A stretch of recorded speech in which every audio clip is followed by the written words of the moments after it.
अधिनियम और अध्यादेश में क्या अंतर है। जी हाँ, नमस्कार दोस्तों, मैं अमित कुमार मौर्य और आप देख रहे हैं Maurya technical support YouTube channel, जिसमें आपका बहुत बहुत स्वागत है। दोस्तों, अधिनियम और अध्यादेश दोनों ही कानून बनाने की प्रक्रिया है। दोनों के ही तहत देश में कानून बनते हैं, कानून लागू होते हैं। अगर सबसे पहले बात करें अधिनियम की, तो अधिनियम को इंग्लिश में एक्ट कहा जाता है।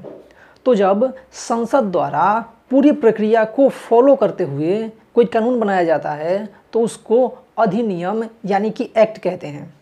जिसके लिए अगर कोई कानून बनाना हो तो उस कानून को, जो उसका विधेयक है या बिल है, उसको संसद में पेश किया जाता है।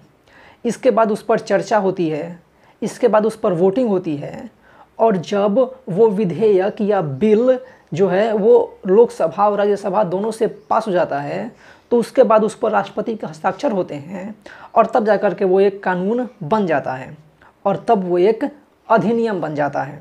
ठीक है, इसी को अधिनियम कहते हैं। अधिनियम जो होता है वो अस्थायी होता है, यानी कि एक बार जब वो लागू हो गया तो अगली बार जब तक संसद फिर से उसमें संशोधन या फिर उसको रद्द करने का विधेयक पेश करके उसको पास न कर दे, तब तक वो जो कानून है वो लागू रहता है। जैसे कि जीएसटी एक्ट हो गया, आरटीआई एक्ट हो गया, ठीक है, जो राइट टू इन्फॉर्मेशन एक्ट है, ये सब अधिनियम है।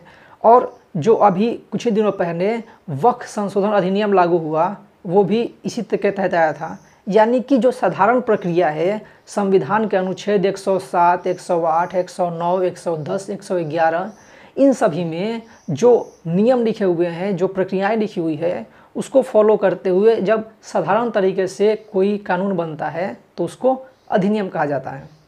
वहीं अगर बात करें अध्यादेश की, तो अध्यादेश तब जारी होता है जब संसद सत्र में नहीं होता, यानी कि जब संसद न चल रहा हो।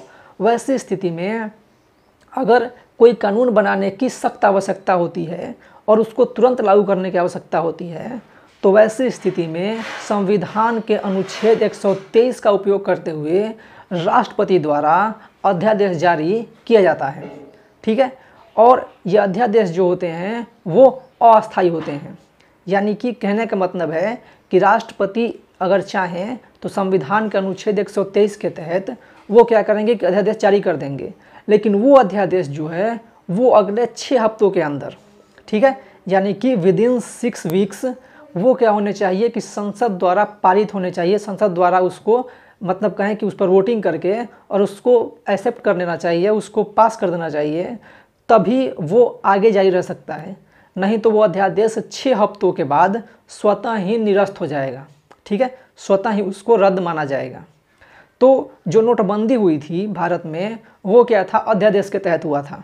ठीक है, वो एक तरह से कहें कि उसको एक अध्यादेश के तहत जारी किया गया और नोटबंदी कर दी गई।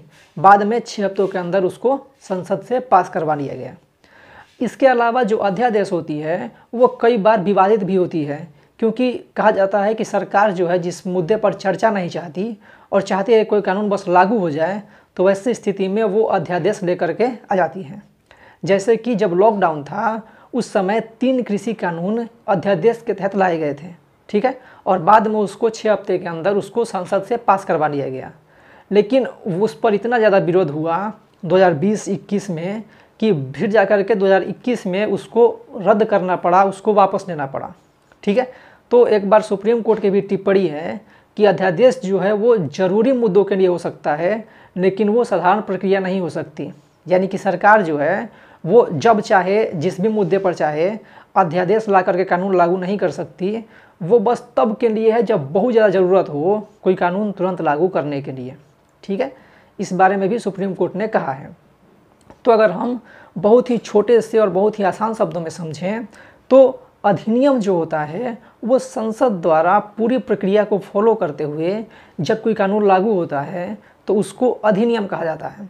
वहीं जब संसद का सत्र न चल रहा हो और बहुत ज़्यादा ज़रूरत हो, तो वैसी स्थिति में सरकार जो है वो उन कानूनों को राष्ट्रपति के द्वारा अध्यादेश के जरिए, जो कि संविधान के अनुच्छेद 123 के तहत जारी होता है, उसके तहत अधिनियम के माध्यम से लागू कर देती है और 6 हफ्तों के अंदर में उसको पास करवाना होता है संसद से, नहीं तो वो स्वतः ही निरस्त हो जाता है।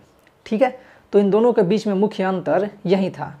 अब आपके लिए एक छोटा सा सवाल कि राष्ट्रपति जो हैं वो संविधान के किस अनुच्छेद के तहत जो अध्यादेश है उसको जारी करते हैं या उसको लागू करते हैं? तो इसका उत्तर आप कमेंट बॉक्स में ज़रूर लिखिएगा। अगर आपके मन में कोई कन्फ्यूजन है या आप कुछ पूछना चाहते हैं या आप चाहते हैं कि मैं किसी और टॉपिक पर, किसी और विषय पर वीडियो बनाऊं, तो उसे भी कमेंट बॉक्स में ज़रूर लिखिएगा। और हमारे वीडियोज़ को लाइक कीजिए, शेयर कीजिए और हमारे चैनल को सब्सक्राइब जरूर कीजिए ताकि आपको और भी ज़्यादा महत्वपूर्ण जो जानकारियाँ हैं वो मिलती रहें। हमारे वीडियो को हर जगह शेयर कीजिए ताकि सब तक ये महत्वपूर्ण जानकारियाँ पहुँचती रहें। वीडियो को पूरा देखने के लिए बहुत बहुत धन्यवाद।